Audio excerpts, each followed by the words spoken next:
perfect storm. Biodiversity, our ability to live on the planet, is being whittled away.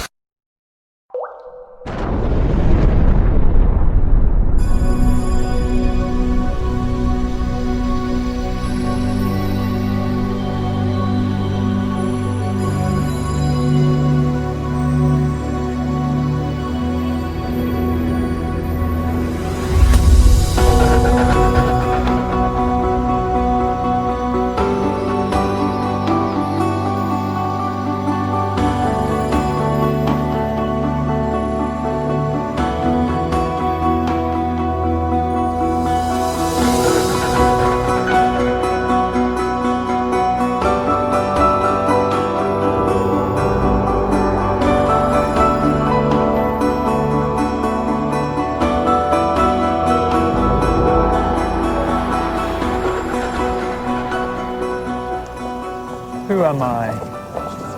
What am I? Why am I here? How many times have you stopped to contemplate these questions? When you're on your way to work in the morning, how much do you notice of what's going on around you? What's going on planet Earth right now? Why is there so much pain and suffering? What's really real in life?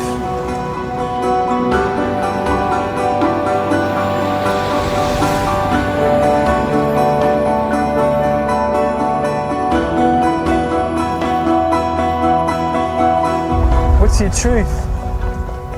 What's your highest truth? What do you really believe in? What stirs your soul?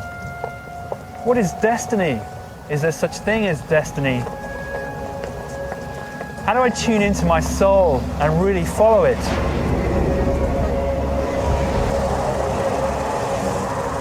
What is enlightenment?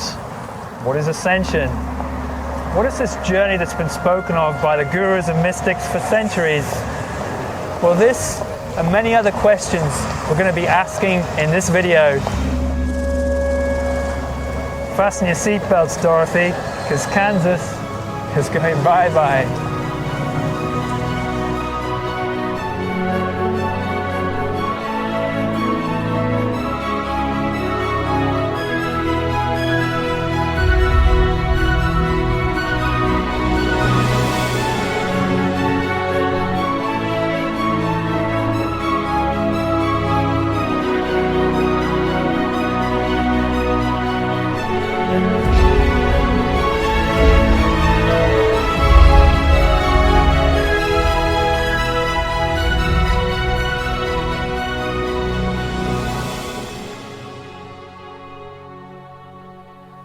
We're waiting here at the dawn of a miraculous new evolution.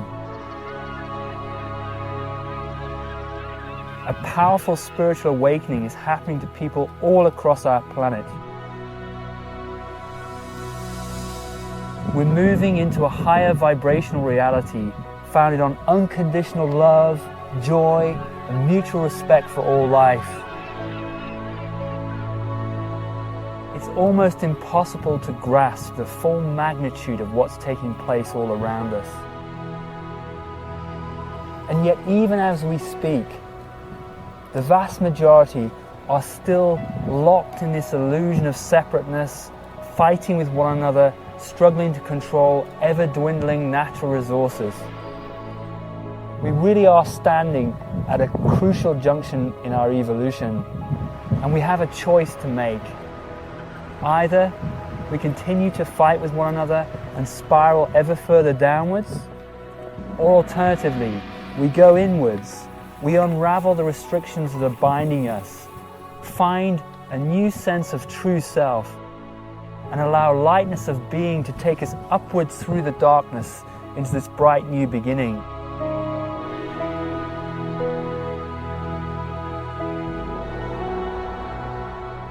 This documentary details from direct first-hand experience how to go inwards, unravel the restrictions that bind us, and access this higher paradigm, a heaven that exists here and now, all around us. It takes us on a journey of discovery through the internal layers of consciousness, peeling away that which no longer serves us. It provides an invaluable route map through the key transitions of our lives, through the 5 expansions of consciousness leading to our enlightenment and ultimately our ascension into the higher paradigm. Welcome to our new beginning.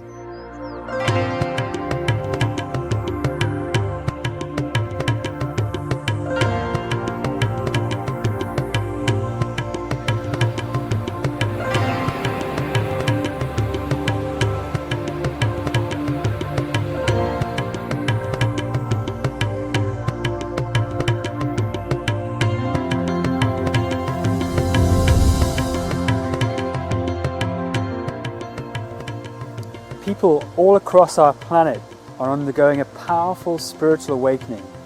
We're emerging from the darkness and into the light. It's part of an overall planetary process that we can call ascension. What is ascension? What is it all about? And how is it affecting us all? We can perhaps imagine that at the creation of the universe, light exploded in all directions, like ripples on a pond flowing outwards. But just as there's energy moving outwards to greater separation, there's also a powerful undertow, just as the undertow on a pond. And that undertow is inviting us and drawing us back to a greater sense of oneness and unity with all things. And this process of letting go of identification with this sense of separation from all, to going inwards and connecting with the heart and following that guided journey back to the discovery of who and what we really are, that process is called ascension.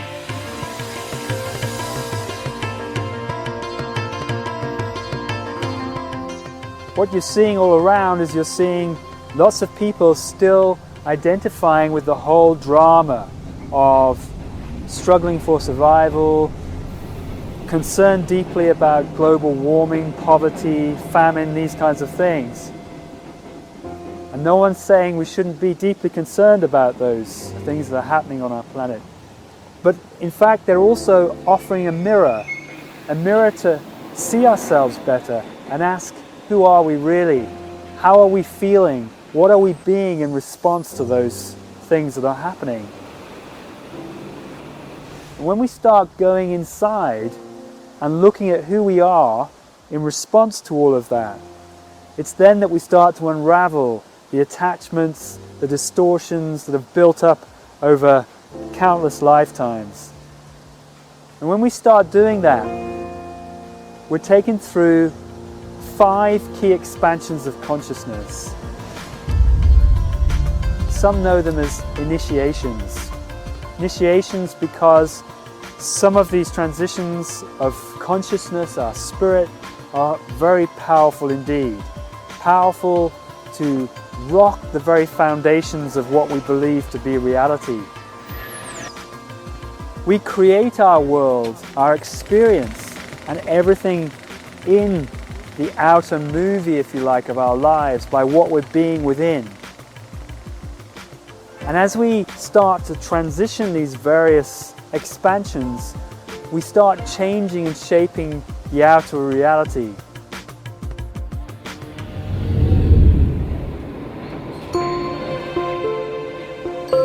And so each gateway transition may be marked by a powerful change in our outer lives, maybe the ending of a relationship or of a career which no longer served us.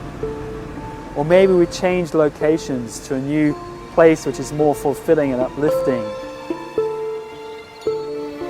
And when these things happen in our lives, it's what you might call a ceremony, which marks that occasion as we expand from the old consciousness and into the new.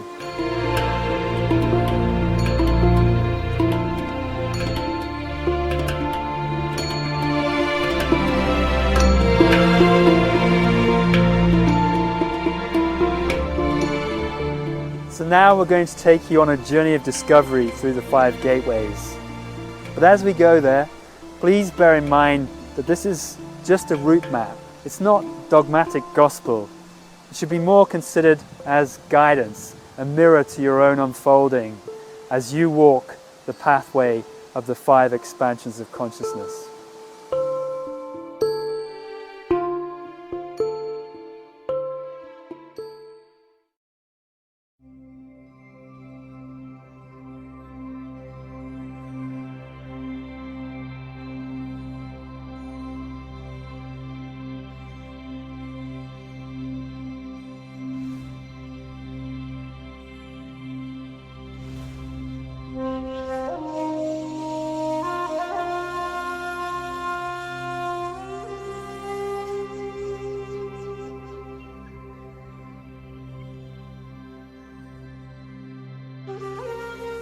A gateway is like a universal marker where you know that your perception has radically changed and life will never be the same again.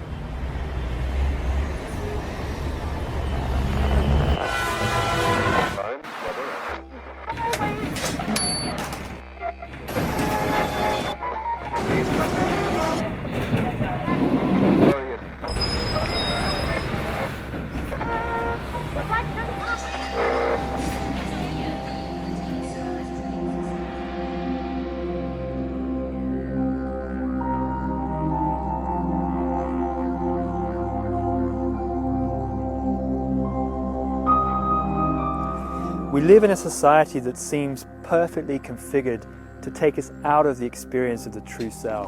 What am I looking for now? Everything feels backward. Constant distraction, noise, the media, newspapers, TV, radio, traffic, our careers, our friends, family, creating constant distraction which pull us out of the experience within and engage us in the drama outside. How do you deal with that? Take the red pill, take the blue pill. I've taken my pill. What do I do now? And what happens is that the soul, our spirit, gets fragmented into conditioned behaviors and fixed thought forms that we take on from our society. I feel constantly in alternate reality. And the soul gets dissipated into these fragmented behavior patterns. What do I do now?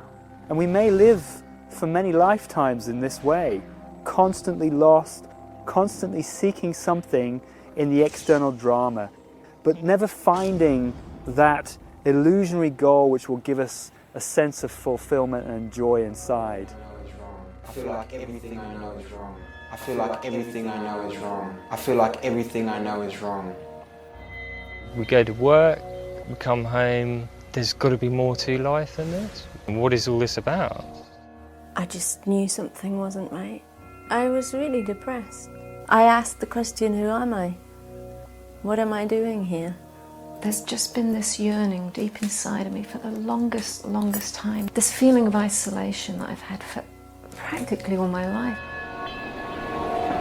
I was probably about 14 and I was with friends in a shopping centre and I just had this moment of realisation. I just looked around it and I just had this real sense that this wasn't real and that there was something much further beyond that. And then one day, after many years and lifetimes of struggling and efforting, we might just surrender and give up. It might be sitting by a tree in nature one day when we see the sun coming down through the leaves and all of a sudden we feel something different. An interconnectedness with all things. You don't just see Mother Nature through the tired memories of our childhood. Instead, we actually feel the consciousness all around us. It becomes a part of what we are. And those experiences are typified frequently by a feeling of expansion, timelessness, awesome stillness, peace, maybe joy, sense of at one-ment with all things. And when these things start to happen, when we can truly feel are at one with all things, we know we're beginning to awaken to the unity consciousness which pervades all things. I could feel things that I'd never felt before.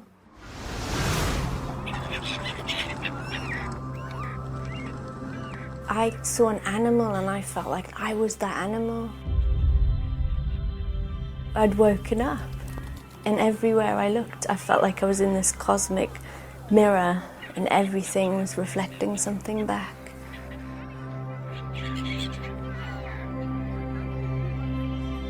There's this kind of complete relaxation and peacefulness as a constant background. And feelings of joy just arise spontaneously and frequently from the tiniest thing. It might be, the beauty of a flower or a bird landing on the windowsill. You notice the radiance of life.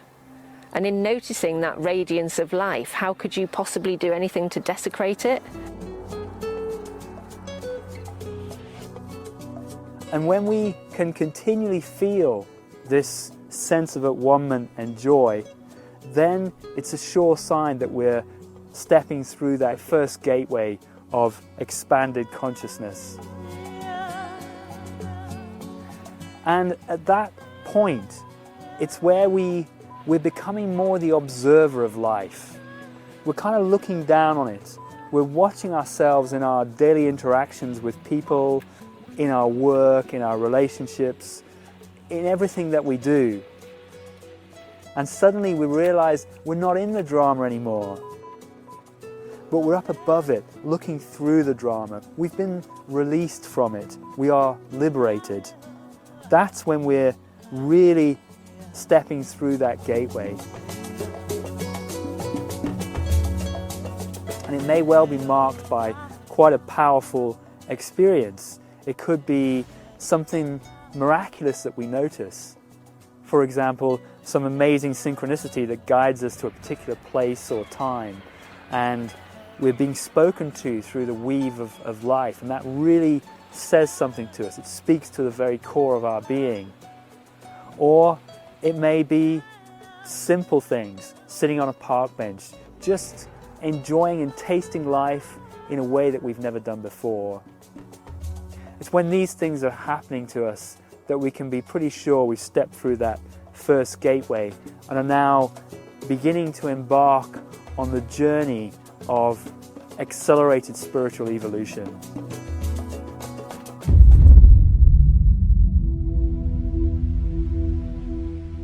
So what might we do to facilitate our spiritual awakening? Is there anything we can do to catalyze it?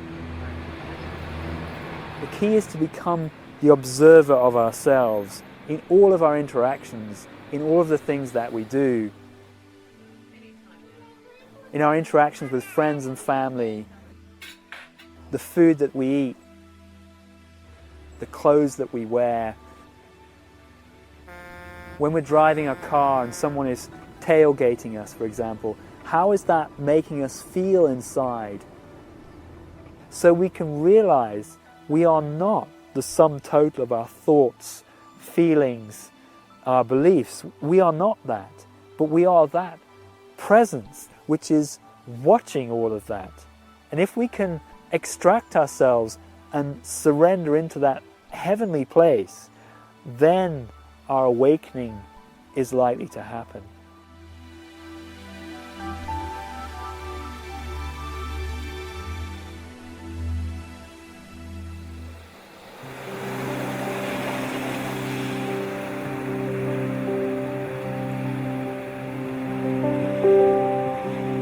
I had what I would probably call a pre-awakening, and in the pre-awakening it was like my mind was opened to the fact that there was lots of energies interplaying in this world that I'd previously not been aware of.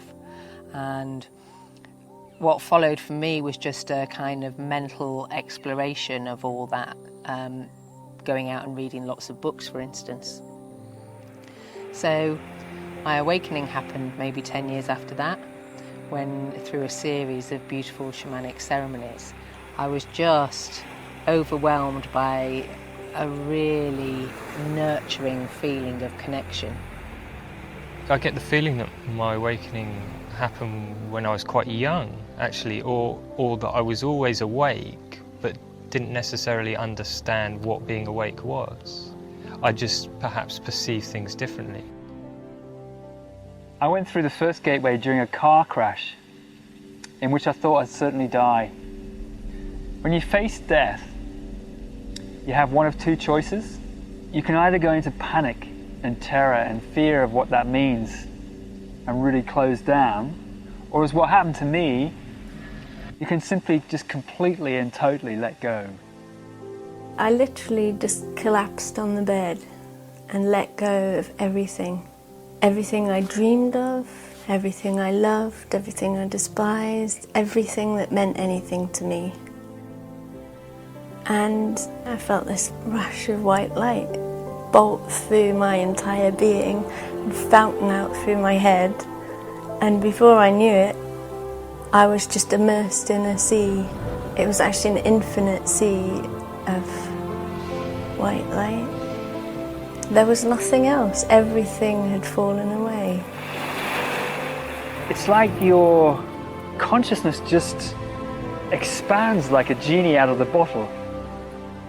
And that's what happened to me, and I found myself expanding into what I later came to know as multiple dimensions of reality. It was like I wasn't just seeing on this plane, but understanding what every single moment was telling me, what it was saying. And that is that every single moment in our lives has but one purpose. And that is to realize a deeper truth about ourselves. And this I was beginning to see. And it completely liberated me from the whole illusion of life, because it gave a deeper meaning. It wasn't a question of winning or losing, of this is a good moment or that's a bad moment. It was, here is a moment to truly discover something about yourself, a blessing. And in that moment, I could see that for the first time in my life.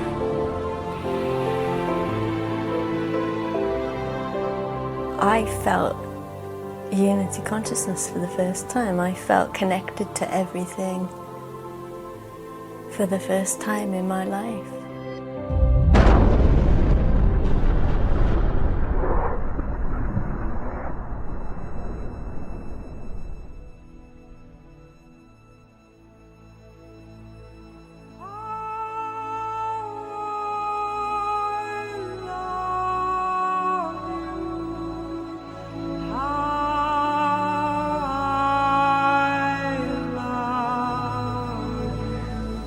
And during the crash, I felt this amazing, overwhelming presence. It was as if someone was sat on top of me with a big bucket full of unconditional love and just pouring it down, just kept pouring down this unconditional love. Now the funny thing is, I didn't know up until that point what unconditional love was. I'd not experienced in my life before.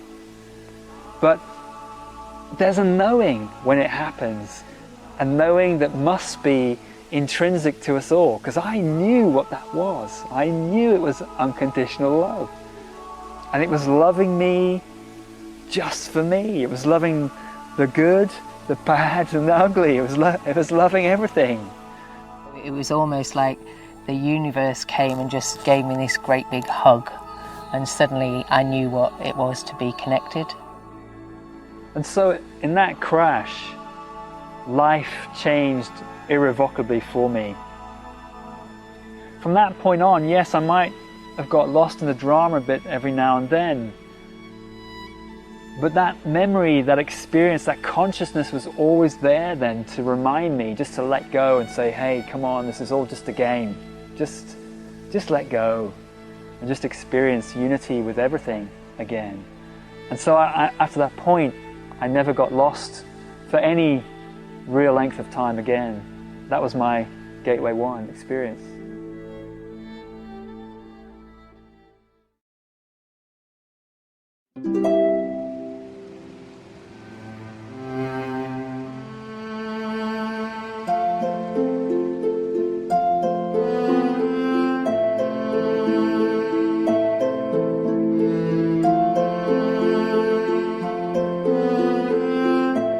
What really brings me joy now is going for a walk, connecting with the nature around me, connecting with how I'm feeling inside brings me joy, just to feel that. Really simple things. After my awakening experience, that's when I stepped consciously on the spiritual path. It's when we've been awakened for a period of time, we might then start to feel a pull that's taking us in a particular direction. Kind of like a stream flowing down a mountain. A journey. Life is taking us on a journey of unfolding and discovery. The major gateway for me was Gateway 2. It was the one that really took all my inner resources to pass through. There was this massive realization that I actually had an enormous choice to make. Am I going to choose that path? Am I going to choose to live rightly in every moment, no matter what the consequence? I remember in my Gateway 2 experience that nothing mattered more to me than following the pull of my soul. And where is that flow taking us? Well, it's taking us to all the places where we get stuck. So as the stream flows down the mountainside, it might get stuck in little eddy currents where we get attached to various things in life, our relationships to people, or a home, or a job maybe. And it's asking us, do we really want to be free? And if we do, then we have to let go and allow those distortions to dissolve away, in which case the light of the soul will begin to shine more brightly.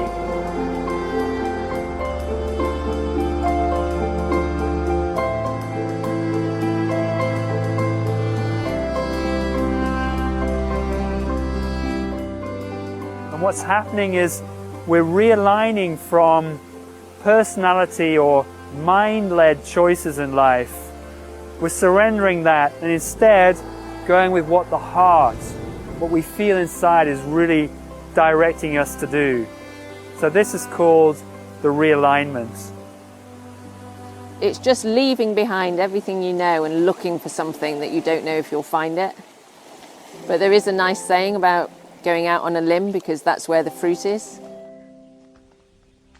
It's going to take us into the heart of our deepest fears, because we have made a declaration to the universe that we're ready to allow our soul to flow so that we can truly be at one with all things.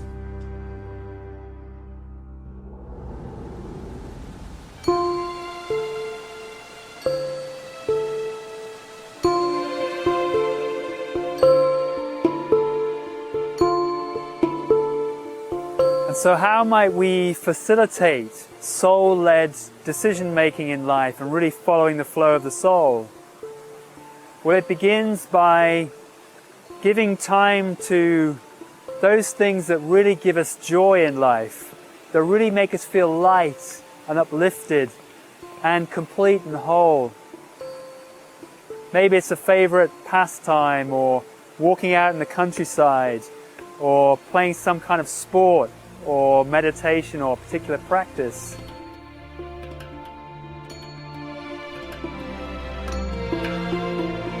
If you can find some space for yourself, be in nature as much as possible, take part in the things that just make your soul sing, the kinds of joy that lit you up when you were a child, then those are the things that will help you break apart all the conditioning and all the tightness that's been imposed on you.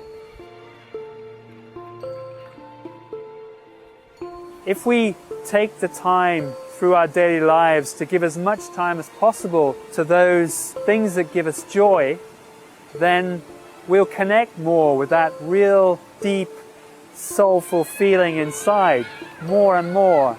The soul gets stronger and stronger. And so attuning to those things which give us joy is the first step. And as we do that, the heart begins to open. which means that we're perceiving more and more through first the 5 senses. We're seeing things more brightly.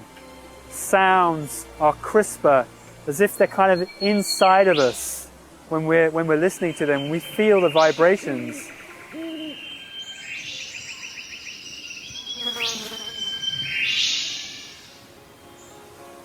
Smells are more intense, and the taste, for example, of food is stronger and more beautiful.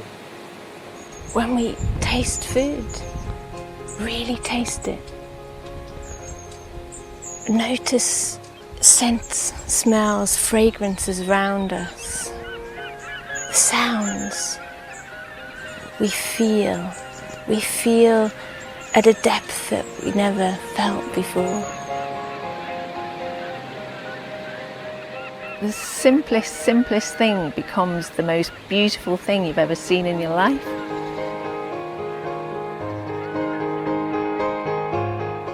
And as these things begin to happen, our 6th sense kicks in, that of intuition. We begin to feel a pull. We're guided by signs and synchronicity. We're not quite sure what, why or how, but we know we have to move in a certain direction. And when we follow that flow, then what happens is it takes us into our tightness, the conditioned behaviors we get stuck in our lives. It could be in our careers, our relationships, or simple day-to-day living.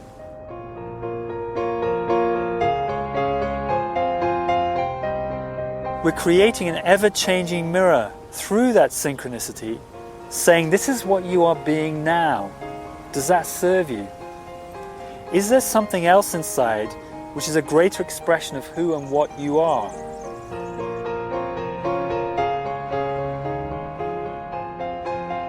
And so if we can let go of our tightness, relax, and hold that open space inside, then a more authentic gift of beingness will come through, an expression of the soul.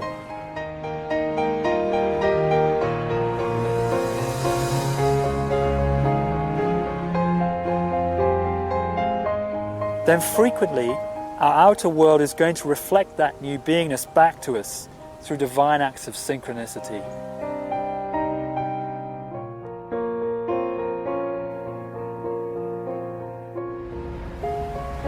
I think acceptance of whatever is going on around you is really key, because most of the time, well, all the time, whatever's going on around you is just there to show you something. All you're doing is looking for the message in what's going on. You don't need it to be a certain way anymore. It's a completely different way of being.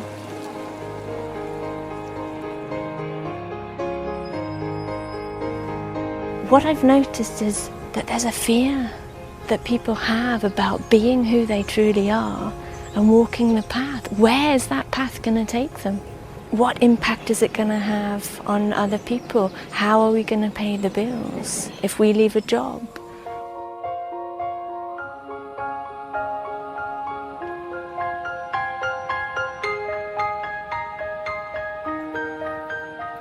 If you can make that breakthrough to a point where you'll say, I will surrender and give up all expectations of what's going to happen next and just take what comes, I accept it.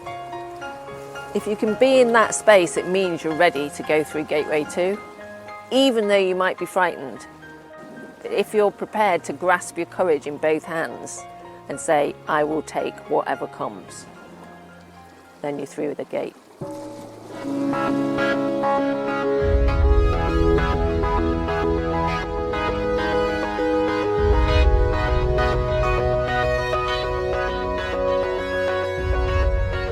So after the awakening, I went back into my traditional, typical, normal lifestyle, if you like. I was a wealthy businessman, married with 2 kids, but in truth I was really depressed. Although I was trying frantically to keep my head just above the water. But at the same time, I could see how people and how I myself was not living a life that completely fulfilled me, that completely allowed my beingness to unfold itself and express itself. I recall my gateway too as really the most challenging experience of my life.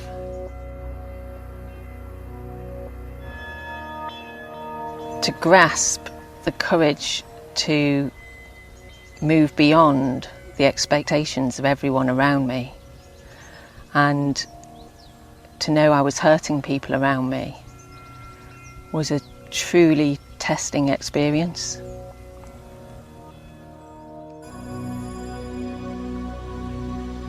But I was in a job that didn't serve me. It didn't stir my soul. I was in a marriage that didn't serve me.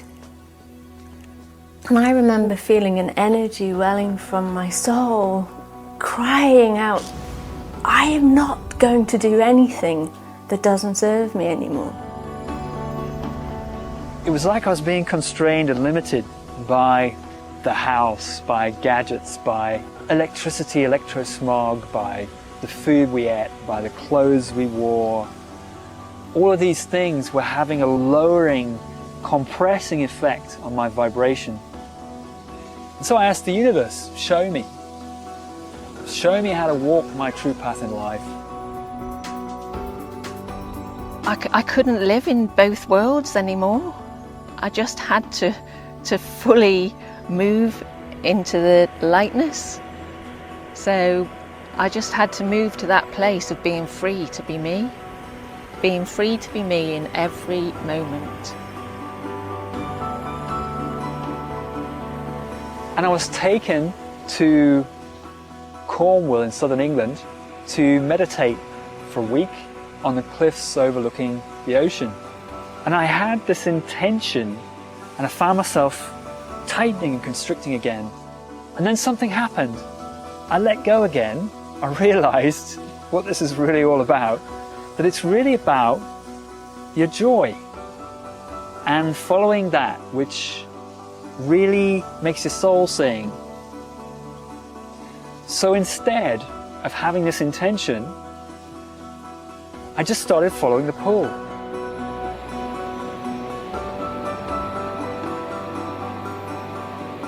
It was magic just to watch, and then just to, as you're watching, really just dissolve into the feeling of what you're seeing and experiencing. And this was really making my soul then speak and radiate outwards.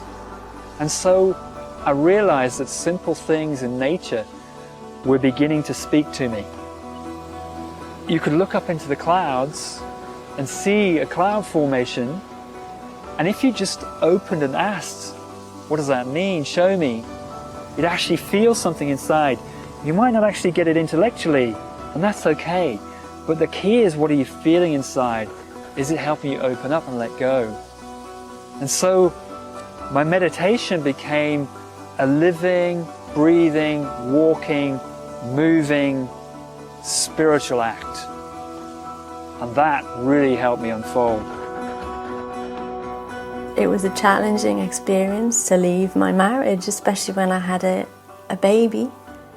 But I felt such unrest and such lack of peace, and I didn't know what I was going to do. It was when I committed, when I made the commitment to leaving, everything started to fall into place. Miracles happened. I found the right house. That was definitely a realignment experience. And so when I'd done that, when I'd taken that courage and when I'd leapt off the cliff, there was a complete feeling of liberation and a feeling that actually this was the beginning of my life. This was the time when I was really going to find out who I am. Just being me. I felt joy. I felt like the world was mine and I could do anything. There was nothing that if I followed my soul that wasn't possible. And then something profound happened. I'd asked this question, how can I follow my truth all the time? Not just every now and then, not just when it suited me. How could I follow my highest truth the whole time. And as I completed my final meditation on the last day, this incredible bird, this kestrel, rose up the cliff and it hung in the air just before me, only a few feet away, maybe 6 or 7, 8 feet away. And I suddenly knew this message was meant for me, and there was this instant connection, so strong that it brought tears to my eyes.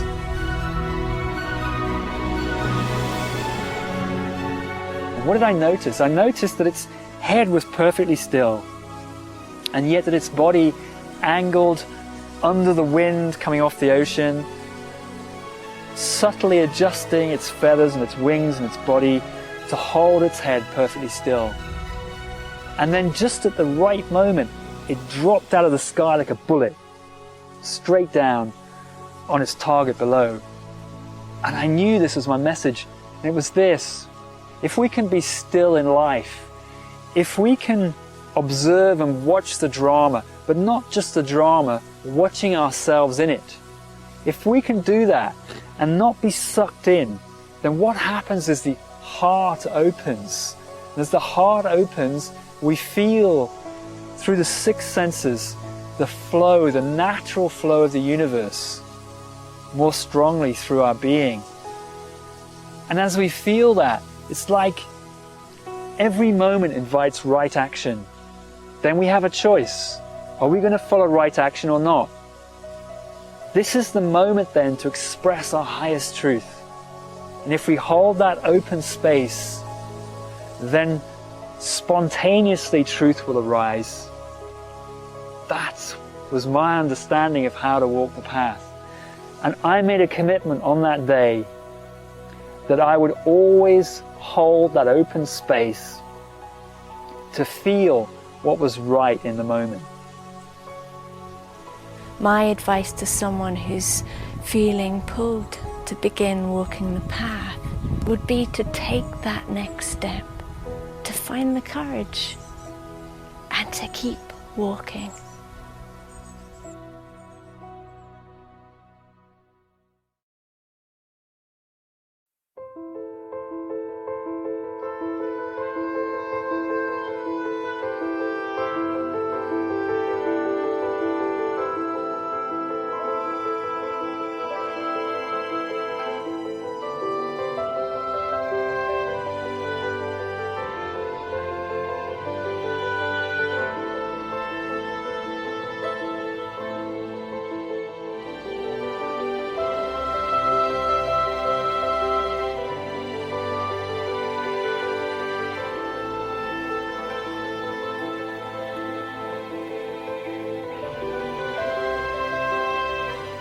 For me, going through Gateway 3, the next big shift was probably the most cataclysmic shift to date. The Transfiguration is another powerful transition on our spiritual journey, perhaps even the most powerful of them all. Prior to it, we've been identifying with our inner child and our inner teenager identities, a false self which has been built up through the conditioning of our lives, our background, our parents, our friends, and society in general. And we've been acting through that filter, that false self. We're in the Transfiguration, and in the build-up to it, these conditioned neural pathways in the brain start to shatter.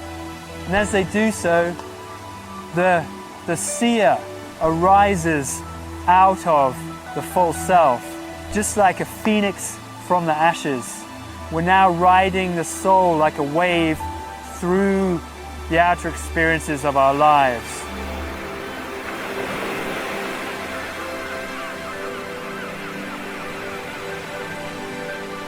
I was, for a couple of days, feeling really resistant to going on a retreat. And I'd got to the point where I felt like I'm not going and I'm not progressing any further on my spiritual path, and I just don't care. And my observer's going, now that's very strange. Looking back now, I can really clearly see that that was like the death throes of my sort of persona that was still in there. desperately trying to hang on to running the show, you know, feeling that it was all just going to be broken apart. I'd felt a pull to begin to meditate. I lay down on the floor and let go. Then I began to feel myself melting, falling away. And then I felt a bolt of lightning shoot through my base chakra, all the way up through the chakras and out the crown of my head. And I felt that bolt of lightning 7 times. I became overcome with a paralysis and a complete numbness from head to foot and couldn't move. And I just went right into the experience, right into the centre of it, straight in and through. And as I went into this just really dark place and carried on through the darkness, suddenly it unfolded into a completely different experience. I was part of a vast ocean. There was no me as such, there was no body anymore. I was just completely part of it, merged with it, one with it. And it was just beautiful. Everything was just perfect. Bliss. The thing I remember was I looked in the mirror and I thought, who's that in the mirror? I'd built an identity since I was born. I started to question that, which did cause me a little bit of concern because I was attached to my identity. I felt like that's me, that's who I am. I don't want to let go of that. But in embracing everything, I felt an infusion of all that is, everything.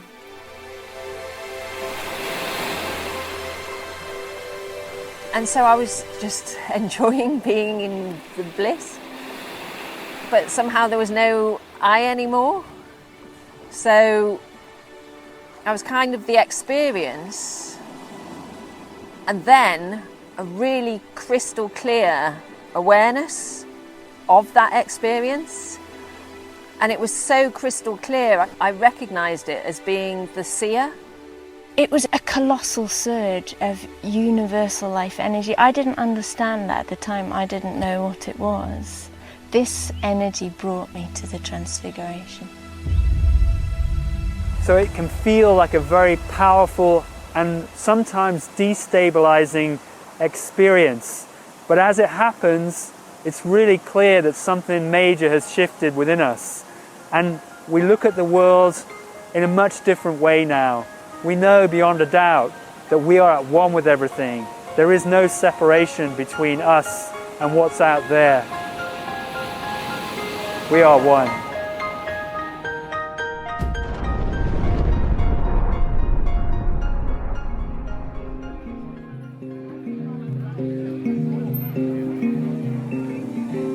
So how might we facilitate the transfiguration? World is gone insane. My head rings with pain. How do I attain steady peace of mind? Kind of hard to find. What tools can we use and apply in our daily lives? The key thing that we must do is raise our energetic vibration. And we do that by relinquishing the old patterns of our previous life. Okay.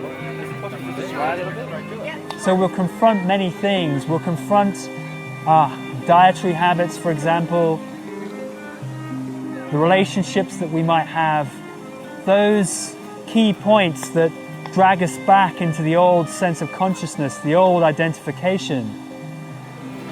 Wow. It's about purification, inner purification. The purification wasn't just about releasing attachments, it was about the activities I took part in, what I ate, the clothes that I wore. I changed my lifestyle. I was moved to eat a compassionate diet. I wear more natural clothing. I couldn't engage in chit-chat unless it stirred my soul. I wasn't interested in it anymore. What I would read, what I would watch, everything. Everything was part of a cleansing, deciding what to keep in my life and what to actually let go of. And that included people as well, you know, deciding how to actually spend my time.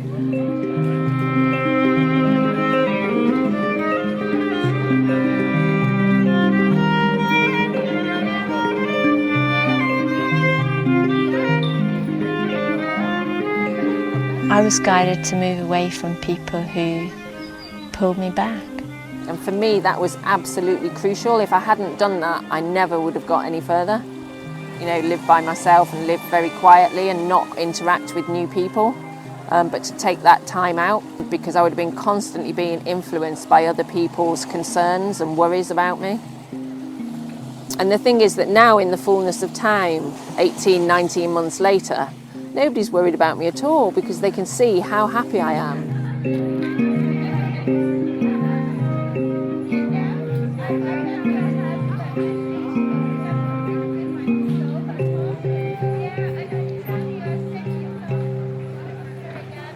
It might also be that we wish to get engaged in particular spiritual practices, be it some meditative art or some body work, something that really gets us to go deep within ourselves and question the motivations for our actions in daily life.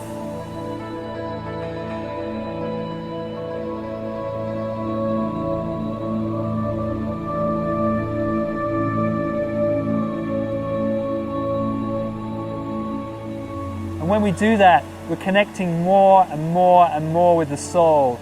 It's reintegrating inside us. And there will come this point then when the balance shifts from the personality to the soul and the seer arises from within that dynamic.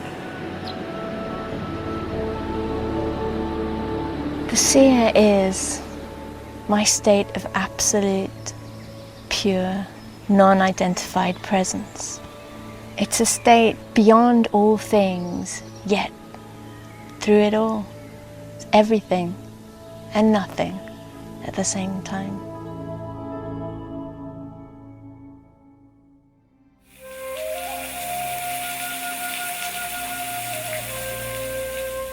So following my realignment, I found myself on another journey. It was a journey of inner purification. And I was also caused to confront what I've come to know since as the inner child and the inner teenager identity. And it was kind of like a roller coaster ride. One minute you were really down in the depths of all of this density and darkness that you'd known before and unraveling all the rubbish. The next minute you'd go through that and you'd be riding high on some wave. And I followed this path for many months. And bit by bit, I found my soul reintegrating inside, getting stronger, flowing through me stronger and stronger and stronger, such that its core, its voice within, I couldn't deny it anymore. I just had to listen to it.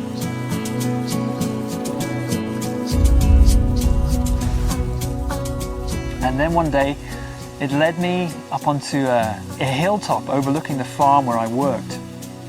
And this huge movement of energy inside happened, flowing from a base all the way up through my spine. And it's like the whole of the top of my head just lifted off, and this energy just flowed straight through me and out of the top like some fountain, joining with the cosmos above. And it wasn't until later that I discovered I'd had a full-blown Kundalini awakening.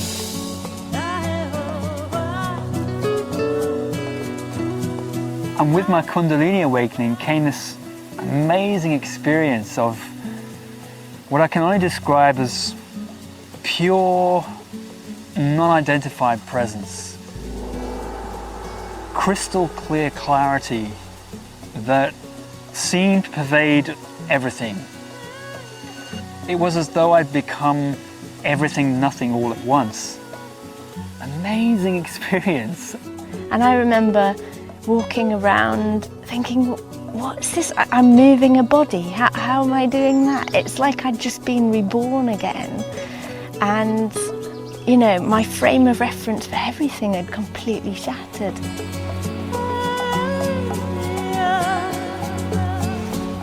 I didn't know how to deal with that amount of energy, and so I ended up leaping out of bed and just running around the house, and I was dancing madly downstairs, upstairs, in all the rooms, and I was just singing this one line of a song that was going round and round and round, and the one line was, "I'm so free, I'm so free, I'm so free, I'm so free." A kind of just a crazy madness, just beautiful. And what I also found was that from this place of pure presence, then action just wanted to happen. It was like energy was just flowing through me. And at any one moment, I could feel what I was supposed to be being, whether it was sad, happy, purposeful, surrendered and relaxed. It was as though all of these things were just arising of their own accord in relation to what was happening around. The child like me is still very present because that's an innate, natural, innocent joy, and it's more able to be unleashed because it's not inhibited.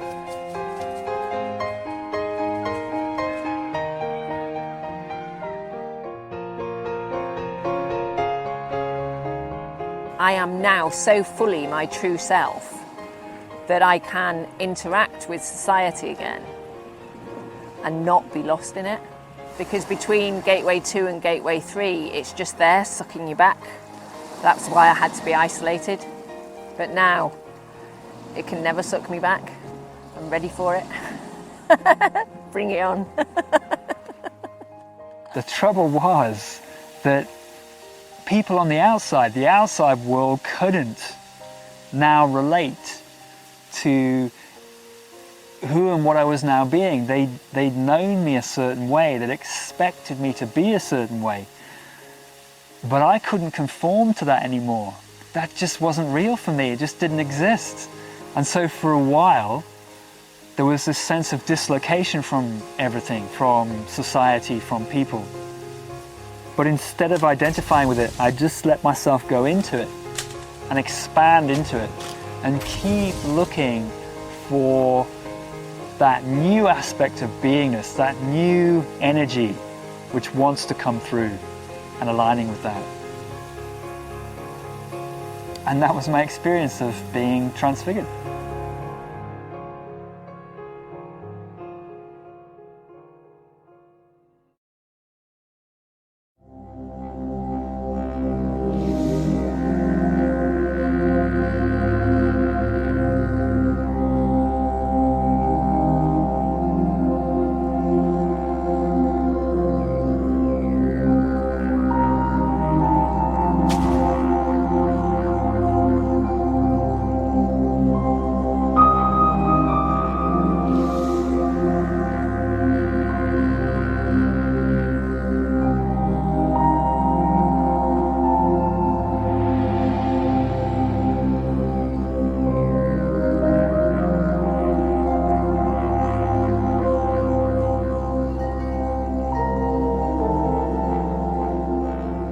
After I'd gone through Gateway 3, I felt like I really would like to have a break.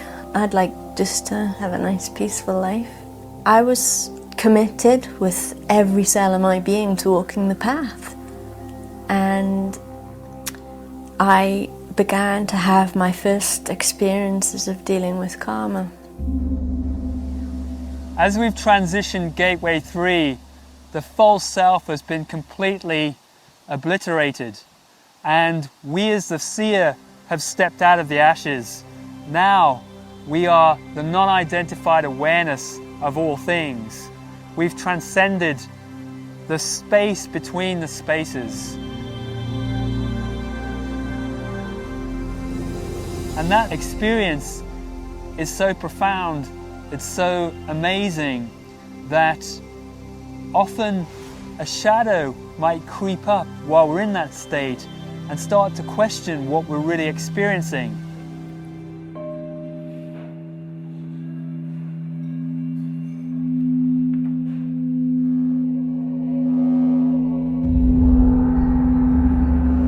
enlightened state now, but we're not quite comfortable with it. A fragment of soul is still identifying with the drama somehow.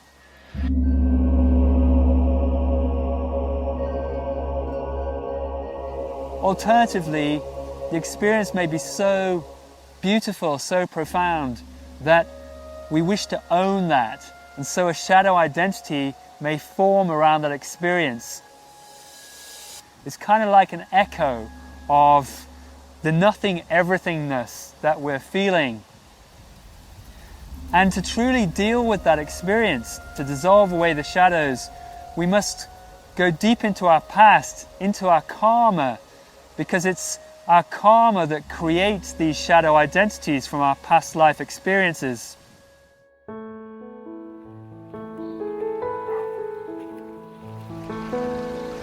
Karma creates the world around us. It creates what we see. It creates how we perceive ourselves. Karma is the balancing effect of the universe that allows me to know exactly who I am. It influences everything, yet not everyone is conscious of that or aware of that and in a place to process that. The kind of thing that might have happened in a past lifetime that causes us to get attached tend to be something quite traumatic, something that we struggle to come to terms with. Typically it might be the way we've been killed, a great loss. We may have lost loved ones in quite traumatic situations and things like that. And we tend to bring that with us unless we're able to be awesomely okay with that. We tend to bring that into the next lifetime and recreate that in a different way so that it gives us the opportunity to go into the heart of that and release ourselves from that attachment. The only way out is through. Well, it's this point that we really must surrender and trust in divine guidance, because if we do, divine guidance will take us on a journey, kind of like a labyrinth. We're taken through a maze where we confront twists and turns in our lives. It's in these places where the shadow is arising, and we must confront that. I had no previous knowledge of karma. It was a very, very testing time, and my understanding of the 5 gateways really helped me get through it. I was revisited by every insecurity I'd ever had in my life, and they all just came raining down on me all at once, and new ones as well. And it played out between me and people close to me. So basically an opportunity was being offered to let go of whatever had hurt me or harmed me in the past. To get to that point, I had to feel it again. So the overwhelming feeling at the time for me was just complete, utter and total abandonment. Just abjectly alone forever is how it felt. However, it's really just the opposite of knowing complete oneness with all that is. So to know one is to know the other.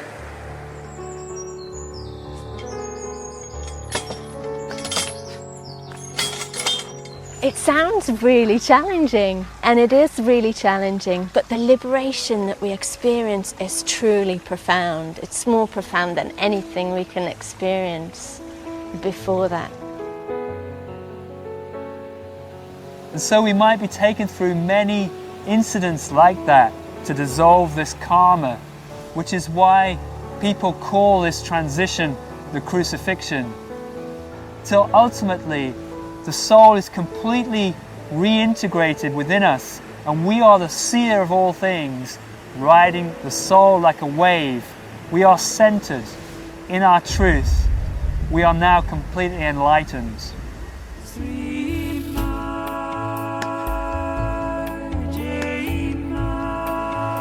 It was just one of those ordinary days when I'd made dinner and I sat down to have dinner on my own, and I was just taking a moment to connect with all that is. And when I opened my eyes,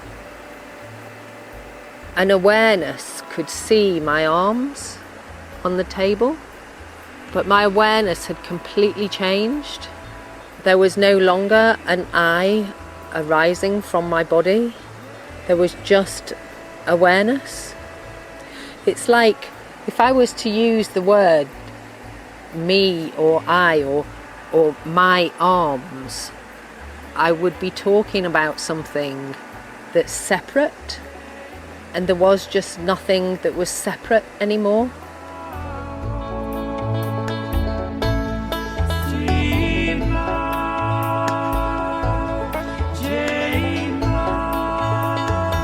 So what are the tools that might help us through Gateway 4? Well, the first one is self-vigilance.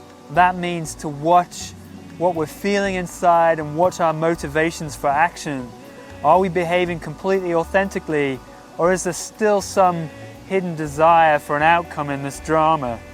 And if we keep watching ourselves with profound self-honesty, then we may also then trust in divine guidance that we'll be shown the way. And if we do that, we'll get caught out, we'll get caught in surprises where we're kind of blundering into obstacles and wondering why life has taken the twists and turns that it has.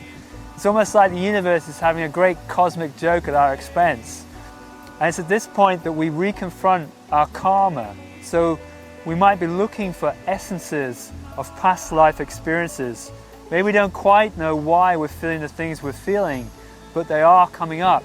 And it's recognizing those feelings, honoring them, really attuning to them, not trying to avoid them or sweep them under the carpet somehow, but letting them wash through us fully and becoming awesomely okay in that.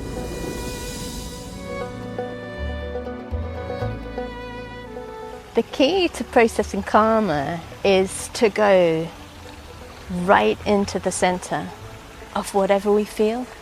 Explore it with every cell of our being. And when we do that, we find it falls away, it dissolves. And in that situation, looking for a key, just something to unlock the door, just to remind us that this is really all just an illusion, and we can release ourselves from the drama. For me, it was openness. Just that word openness helped me let go as I was really suffering. And then finally, we'll know when the fourth gateway has been completed, because there'll be a sense of having accomplished something. And we settle into an awesome state of okayness.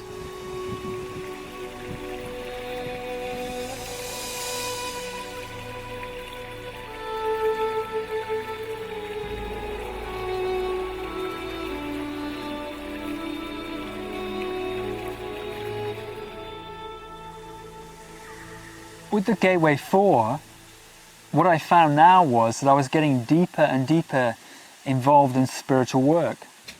If you look in the patterning of the two jobs, if you look at what went on, it took me a long time to realize that there was a little fragment of my soul which was beginning to own that experience, that wanted it to be, that was pleased, if you like, at the progress I was making, that wanted an outcome. And I couldn't quite see that because, as far as I was concerned, everything I was doing was now selfless. It's like wearing a pair of sunglasses with a filter in. And because it's been put in gradually, suddenly everything you're looking through looks normal to you now, like it should be. But you can't see that little bit of energy. So when you're expressing with people, you're not being fully authentic. And they, at some level, can feel it. And this was happening to me. This shadow was owning that experience. And at some level, I could still feel that. I could feel a slight constriction, a slight tightening, but it was easy just to push it to one side because I was having success at what I was doing. But I'd made this commitment that I would always follow my soul. And I knew above all else that the only thing that made sense in life was to tune inside and feel the way forwards. Too much intellectual processing can cut you off from your feelings, and really this process is about getting more and more sensitive and more into your feelings, and that's the best way to progress. And so eventually it took me out into the desert to a whole bunch of experiences that really exposed for me the fact that there was a little part of me that was wanting and owning that selfless service. And I came to understand that this was because of my karma, that in a past life I was a spiritual teacher and had been really successful and had owned that success. And that was the karma I brought forward into this life. And so I was caused to confront it again, the sense of needing to achieve something. When we go right into the heart of our karma, we find the eye of the storm. We find a serenity and a peace. And we see that we're not that. We are not those experiences. Those experiences have simply been there to show us who we truly are. And as I could see that through this very powerful sequence of experiences, it left me in the desert, in the baking sun with no water, thinking I was going to die yet again. Once more, there was this release and this letting go and a realization that this little fragment had been holding me, and I could see my past life clearly, and I could let it go in that moment. I could allow the karma to just wash through me, to be in it, to bathe in it, to soak it in, not need it to go away, and then find the key that would unlock the door through it. And for me, that was a word, and the word was simply openness. And as the word came, I just let go and found myself once more just expanding to pure presence. This time though was really unusual because it's like my life had come full circle. The experience that I was now having, which I now know to be enlightenment, I knew had always been there all my life in the background of all experience, and yet it had been covered by distractions, a myriad of other things, desire and want, for example, or fear. But in that moment, I'd come full circle back to that point, and it felt completely ordinary, completely normal experience. I was here in the desert, I didn't know how I was going to get back, and yet everything was just absolutely okay. It's absolutely awesomely okay. Nothing more to it than that. In that moment, anything could have happened, and it just didn't matter. I knew something had irrevocably changed. I'd become enlightened. I'd stepped through the fourth gateway.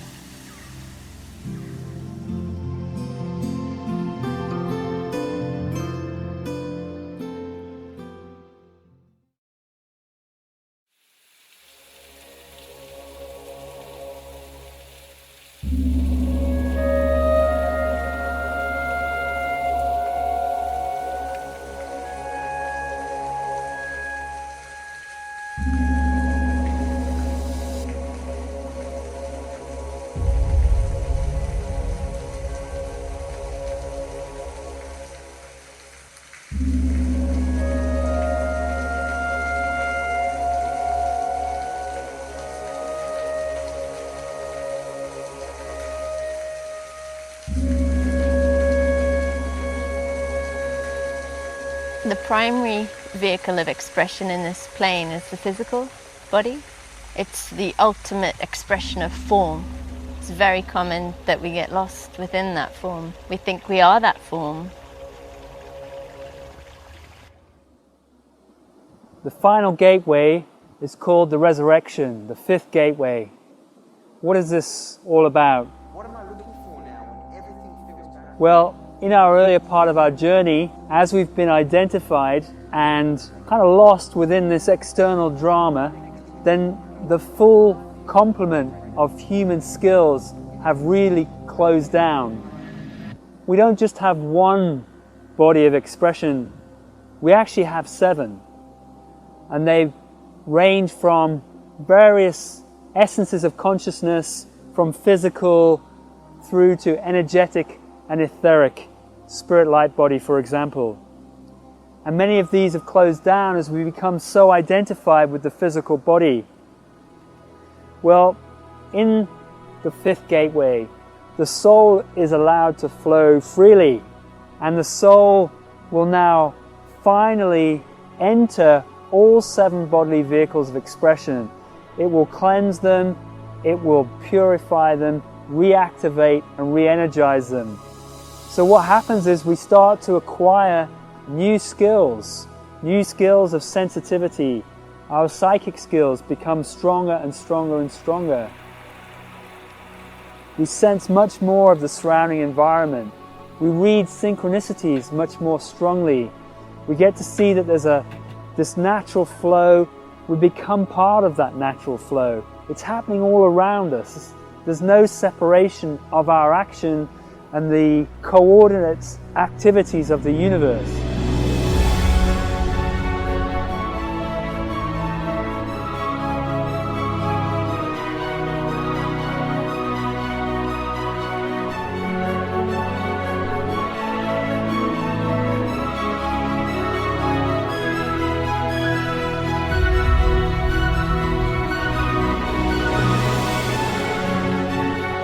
There's one symphony, one beautiful orchestra happening, and we are in the center of that.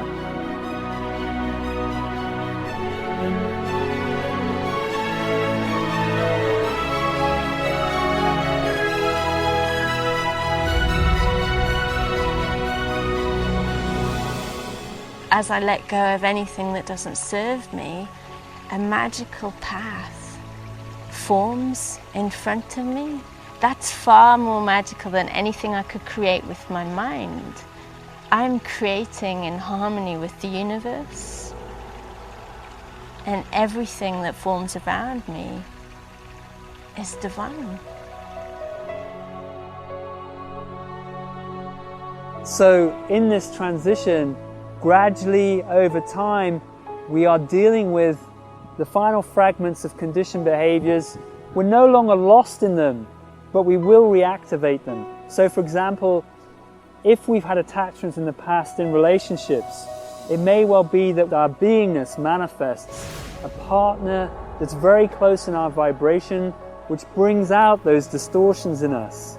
And here really is where profound self-honesty is required in those relationships, to own up to our own energetic issues and to go deep within those and dissolve them.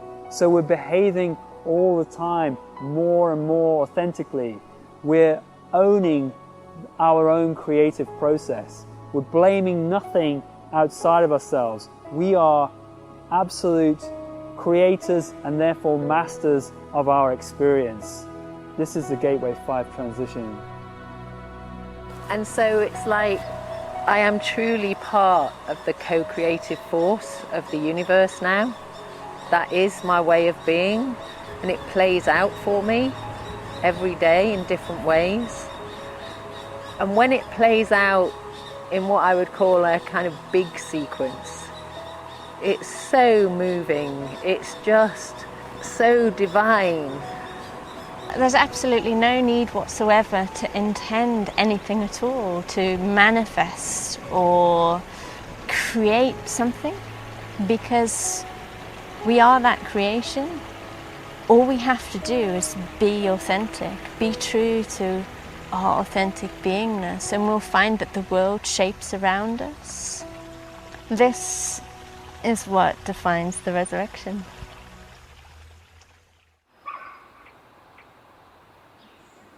So how might we facilitate our resurrection? It's likely that we'll be taken into everyday circumstances to experience this, and sharing with our friends, family, partner maybe. And the key here is to recognize where the fragments of distorted behaviors might creep back in. The key is to place your awareness in it, and to open and relax will allow those distortions, those final fragments, to dissolve away.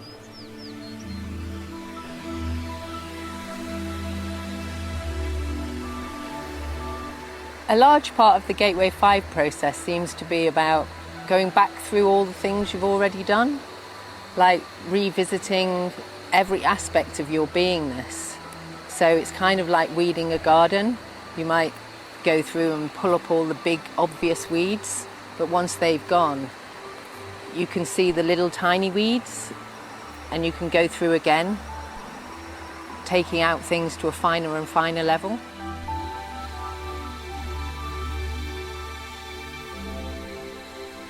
At this stage, it's likely that we'll become much more aware of an unfolding divine plan and our part within it.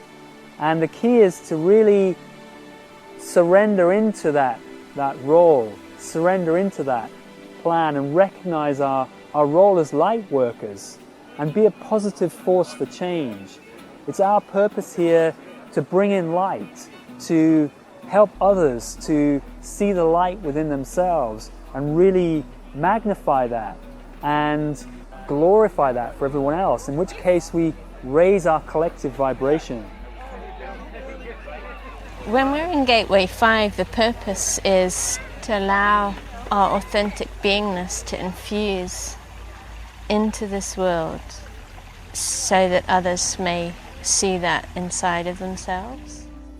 And if we do, we'll find that a whole array of different talents, of different gifts unfold naturally as aspects of our soul, which is now fully liberated and has these wonderful vehicles of expression through which to speak and act. So these are really the tools to help us facilitate the final gateway. We become at one with the divine plan to the point where we realize that we are the divine plan.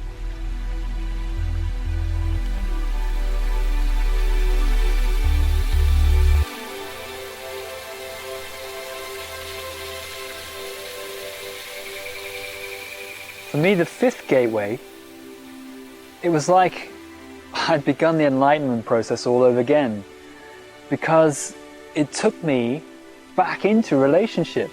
I'd come out of relationship much earlier in my journey and felt that this was it, that I'd always be on my own, a monk, a celibate monk, and I was really happy to be in that space, have my own life, my own way of living, but it just wasn't to be. You know, whatever we may hold as some kind of intention, I've come to realize the universe will just blow apart. And so I was taken right back into relationship, and I met this beautiful person I came to know as my soulmate. But you know, the interesting thing about a soulmate, it's not like you waltz off into some beautiful sunset and everything is happy ever after together. That's not what being with a soulmate is all about. What happens is you're looking into a mirror, and you're looking into the mirror the whole time, and nothing gets through that mirror without you seeing yourself and seeing where you get tight or your field closes down in some way because of old patterns, still fragments, just remnants of old patterns and energy that's in your field.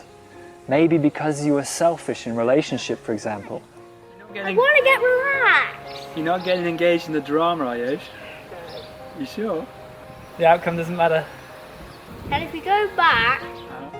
So I found myself confronting all of this tightness, and what was happening was, all the while I was expanding and opening new channels of beingness and action, and multi-dimensionality.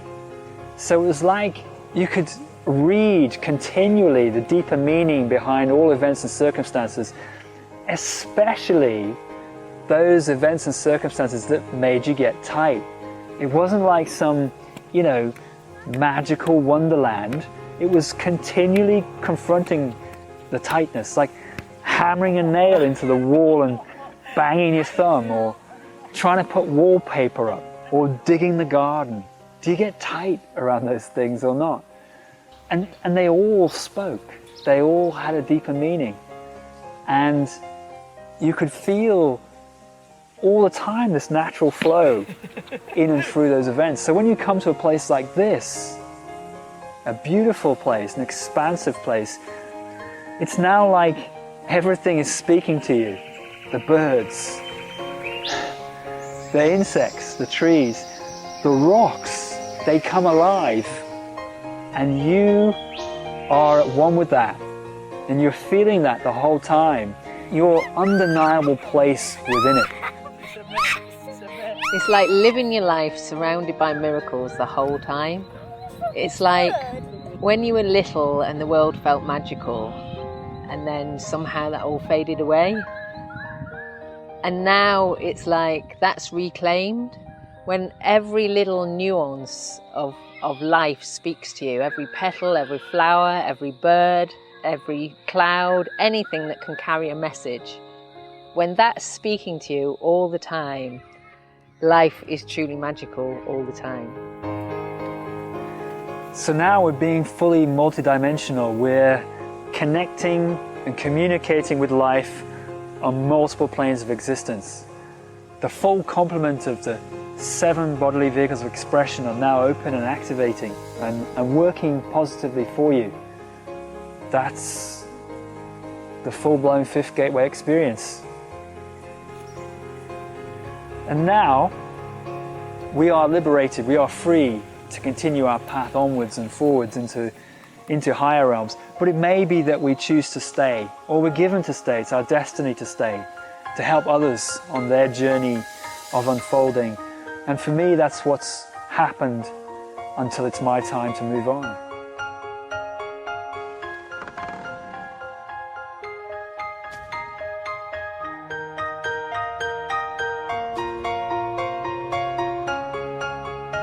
So now we're acting through multiple planes of reality. Now we're really being a positive force for change.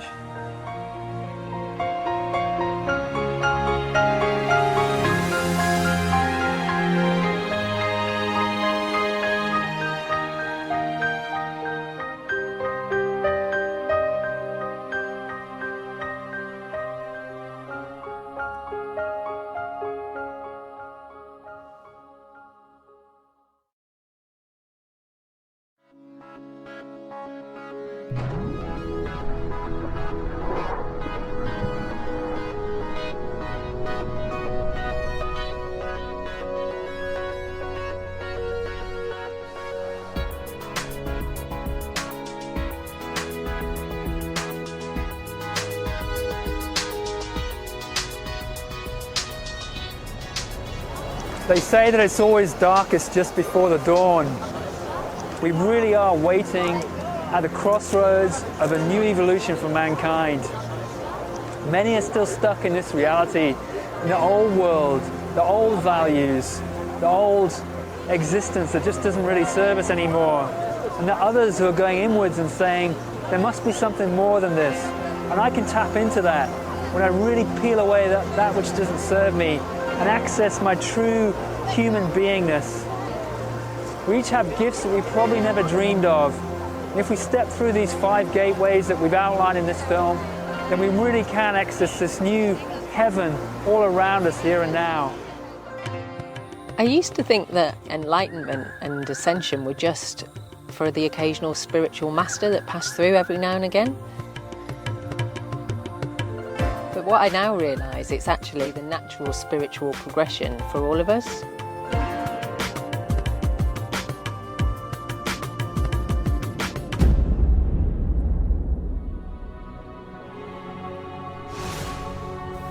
Five gateways is perhaps mankind's greatest untold story.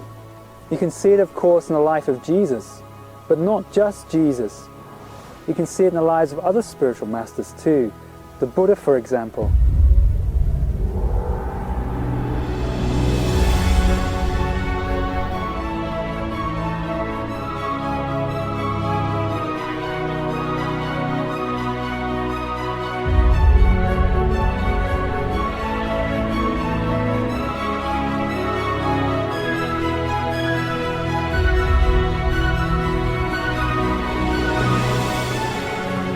Now the time has come to dust off the pages of history, to open our minds and open our hearts and look at the story from a fresh perspective. It's time we reclaimed our divine birthright, the gift that can help us all walk the spiritual path.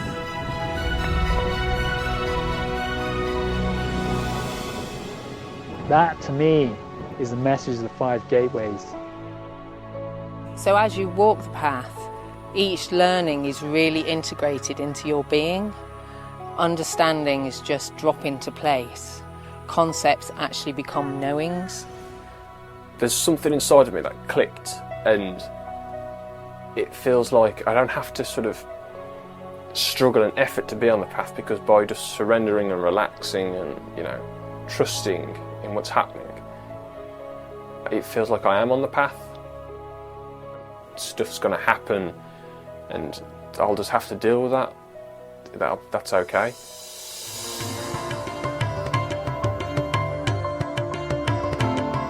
For me, the crucifixion was a powerful and passionate event. I believe it serves as a metaphor to us all. It doesn't matter whether you're a spiritual teacher, a housewife, a bus driver, or a company CEO. We all must experience this death of the ego in order to also taste this incredible liberation which is beyond words. It's not about trying to manifest our reality. It's having the courage to accept it as it really is and to walk that true path. It's about surrendering to the truth of the moment and really expressing that. Then we come into full alignment with the universe.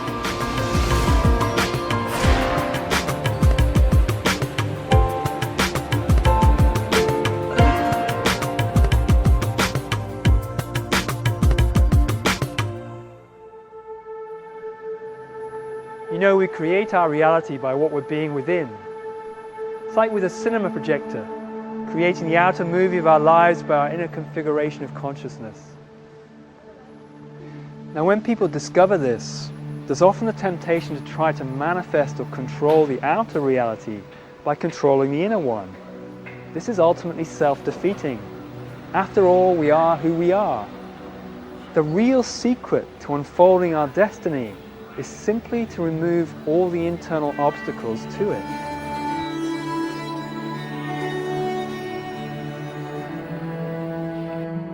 Coming from the place of mind-led intention rather than the soul, it's created a world of chaos, a world of conflict. It's created pain and suffering.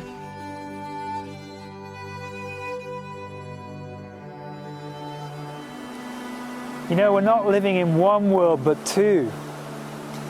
The lower world is based on a system of inequity and injustice.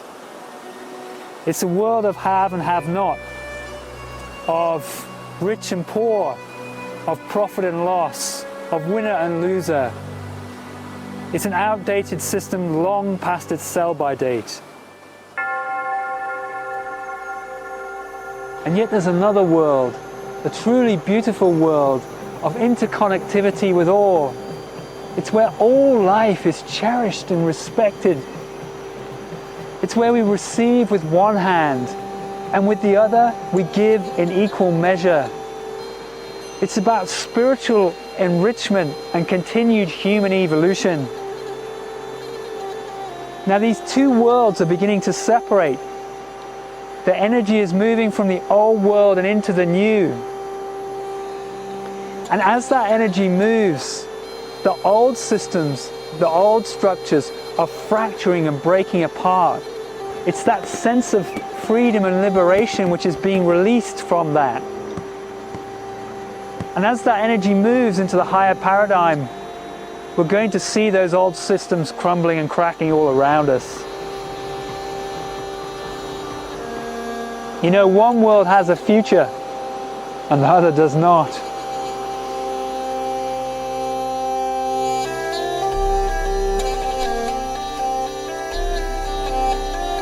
I feel like I interact with the third dimension, the kind of construct that is our perceived way of being these days.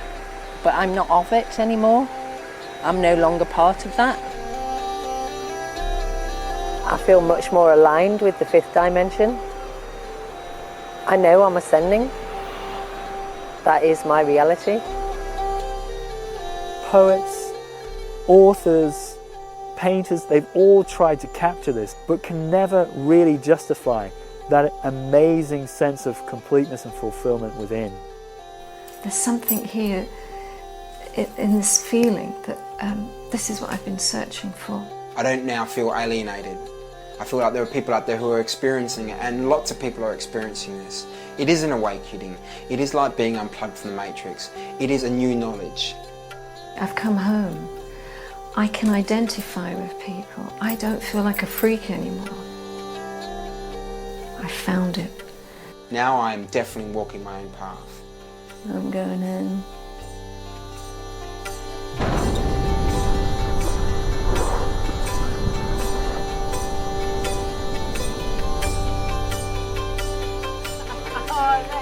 The term ascension means to me the promised land. It's glimpsing and moving to the promised land. It feels like, you know, I've just gone through a big shift of energy, and I'm sort of discovering what ascension means in every sort of moment. You know, it's one thing to hear about it, but I mean, it's a completely different thing to experience it for yourself. I just have to keep discovering.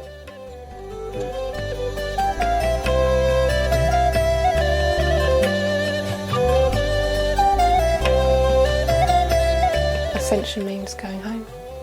To me, ascension is moving my center of consciousness from the third dimension to the fifth dimension.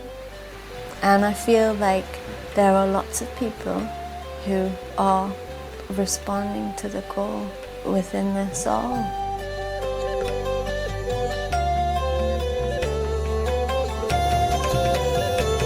Many people are beginning to look around them and look at this circus that we're living in and ask, does it really serve us? Is it what we really want? Do we want to continue in that? Or can we go inwards? Can we peel away these veils of illusion that restrict and bind us? Can we connect with our soul, find out what it really means to be human again, and become the magical beings that we always were meant to be? It's a destined way of living that is here and now, open to us all. Are you ready to make that choice? Are you ready to step from the old reality and into the new? The choice is entirely up to you.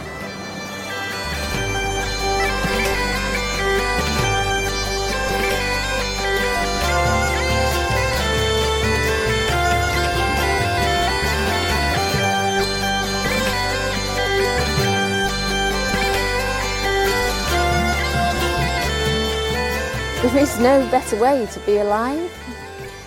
I wouldn't give this up for anything.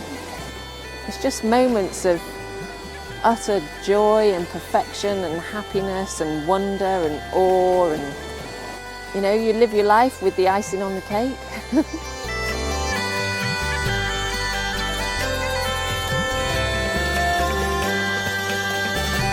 When I feel my consciousness center in that vibration, the density of the world falls away. It ceases to be.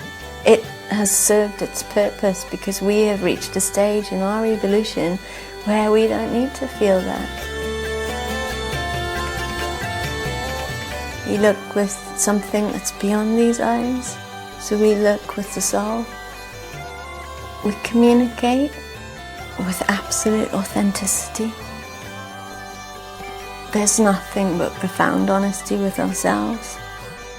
that there are no shadows. There's a transparency, a love beyond anything we can really experience in the third dimension. It's like a big, loving, cosmic embrace as a way of life, where all our needs are met. The energy exchange doesn't even come into it. There's just isness. We just are. We just flow. There's just a flow.